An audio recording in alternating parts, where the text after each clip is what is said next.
My name is Sherri Candelario. My name is Frank Candelario. We're married to each other, but we also work together 18 hours a day. So you might find some of that of us. We get along best when it's like that. We're really excited to have you here. We talk about using shared homes to build communities and your legacy, but you can invest in shared housing even if you don't have a lot of money. Our average client is not wealthy. We were not wealthy when we started. Our average client are people, the backbone of America, people who teach, our police officers, our healthcare workers, people who see the need up front because they're working in it and they want to do more. We often get people who come and attend this class not because they want to do shared housing, but because they have real estate and they want to get more out of it and join up with you, and they want to make a difference. So if you're sitting here right now saying, I don't have any money, I don't know how I'm going to do it. Right now we have 500 people on our Facebook page that we started a year ago. We usually teach about 1,200 people a year or more, and we speak to 10,000. A lot of these people have money to donate or to help you. And we know this for a fact because we've been doing this for 8 years. What we want you to do is, we're not like regular real estate gurus. Sherri and I did all that. You come in, you think you're going to learn something, and all they really do is do a pitch. And if you sprint to the back of the room with your credit card, you might be one of the few that they'll accept $40,000, $50,000 to teach. And then you go to their teaching seminar, and they don't give you enough information because they want you to sign up for something else. Sherri and I are going to let it as much out as we can. And our goal is that we do believe this, you're going to have enough information today to get to the starting line of your home. We're creating a business that saves souls, helps people, gets families back together. It's awesome. And what we're going to do is share with you what we have done, where we came from, how we started, why we started it, what was our motivation, and how we did it. And from that, you can glean enough. And then when you're on our website, on our Facebook pages, you can network very, very well. And then in the future, there's opportunities to do more. But really, our goal is to let it all hang out there and give you as much information as we can. I want you to clearly visualize that if Frank and Sherri were both unemployed, newly married, unemployed, and not much of a 401k, like many Americans, they realize they're not really ready for retirement. You can do the same. I want you to visualize everything we proclaim. You can say, I can do that. If you're not in real estate, we're going to teach you the fundamentals of what you need to know. Let's talk a little bit about what Kate's House Foundation is.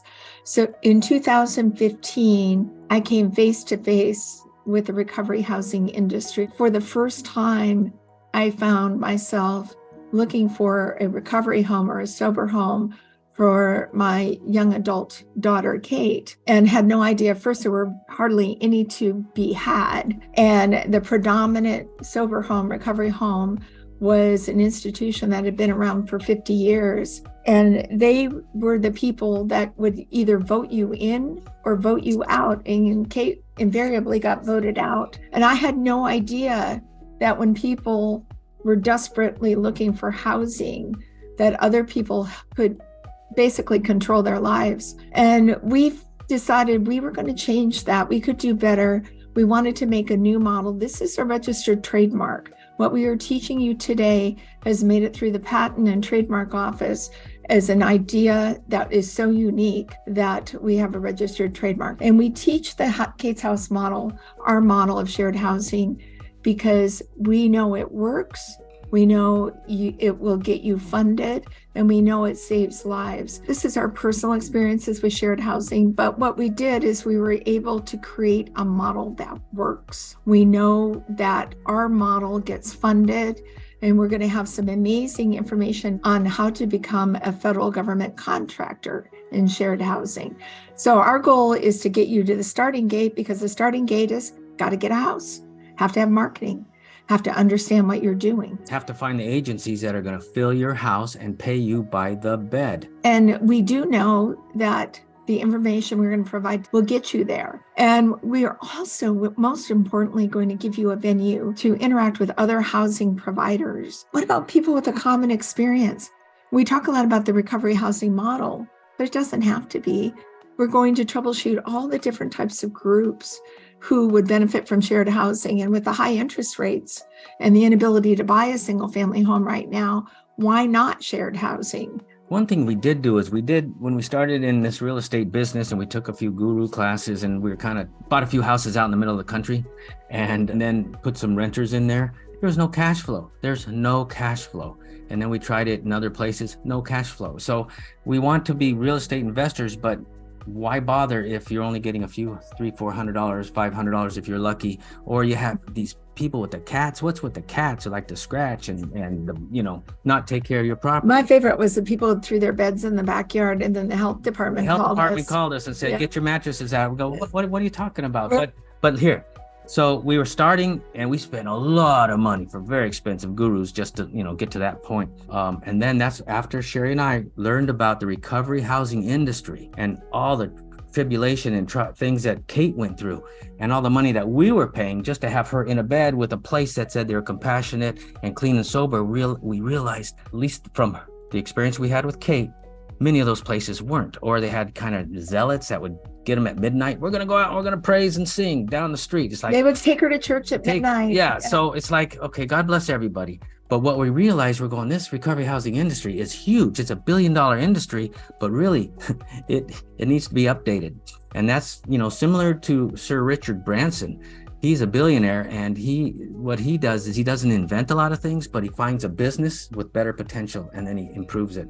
That's what Sherri and I did. We created a business model, unlike the one that was created 50 years ago that they still use pretty much the same pattern of rules. We have it totally different. It creates tremendous cash flow for us, wealth, but that's not why we do this. We wake up every morning because we want to save and serve people. If you just give them a sanctuary, a place, a quiet place where they can get their life together that's safe, especially the women who have been trafficked. And that's what we do. We buy beautiful homes in safe neighborhoods, furnish them beautifully, and then we get government contracts that just keep coming in. We like that way of investing better. And we're going to teach you about places where you can get funded. You're not going to get funded for a down payment on a house, but maybe you'll meet a partner who can help you with that. But we also know you can rent a house. So, remember too, we're not taking people who have high needs. We're taking people often with jobs. They can't get housing because they have bad credit or a checkered record, or they're women living in a car while they're paying child support. Their husband had a lawyer and got the kids. The stories that we've heard and that we know are true after 8 years are enough to know this is a benefit for everyone. Provide 1,000 homes to those in need. Give more than receive. And this will be our legacy.